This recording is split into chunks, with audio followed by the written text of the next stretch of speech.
వీళ్ళకి తెలియక బోట్లు పాకిస్తాన్ సరిహద్దుల్లోకి పోయిందని పాకిస్తాన్ నేవీ వాళ్ళు వచ్చి అరెస్ట్ చేస్తే ఈ రాష్ట్ర ప్రభుత్వం కనీసం పట్టించుకుందా అని అడుగుతా ఉన్నాను ఈ మత్స్యకార సోదరుల గురించి.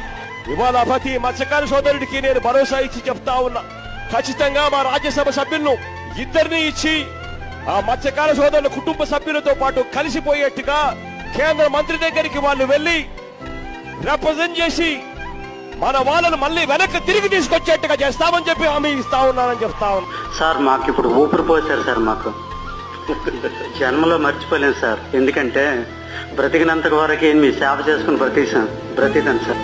మాకు ప్రాణం పోసారు సార్. మీరు పోయేటప్పుడు చెక్కులు కూడా ఇస్తారు, తలా 5 లక్షల రూపాయలు ఇమ్మని చెప్పినాము, ఇస్తారు.